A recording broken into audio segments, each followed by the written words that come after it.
Iverson behind his back. Kobe. You know what? It's fun. It's a challenge. I love challenging, and I think it's what people like to see. Well, it's got to be one of the very best draft classes of all time. I think that the classic debate is, do you want to go with Michael Jordan's draft class in 1984 or Kobe Bryant's draft class in 1996? I mean, you can't go wrong either way.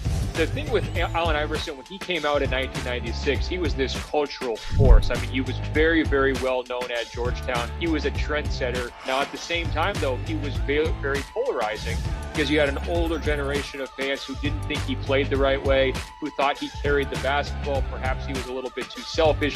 He wasn't a pure point guard, and yet Allen Iverson never listened to those critics. He just was exactly who he was the entire way through his career. And Allen Iverson off the glass. And has 49. Well, I think Ray Allen had a real chance to be overlooked by history as a guy who was very good but not great. He never really had that breakthrough until that 2013 NBA Finals. And it's the Miami Heat versus the San Antonio Spurs. And that single three-pointer really sealed Ray Allen's reputation as one of the greatest shooters ever, but also a very clutch performer. And it really kicked him up a notch historically. What a dagger, Ray Allen! He likes to use that phrase, Mamba mentality, but to me, it was just the ruthless competitiveness. You know, it was the win by any means necessary and the extraordinary self-belief. When we talk about all-time greats in the NBA, even more so than most other professional sports, it always comes back to rings.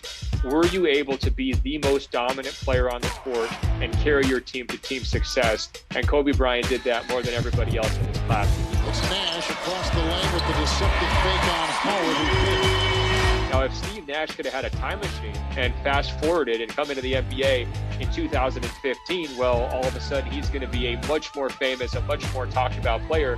And that's saying a lot because he was able to win an MVP, during his career. I think Steve Nash ultimately was a visionary. People will make the comparison to Steph Curry and Trae Young as well because they're such good shooters, but also really skilled passers.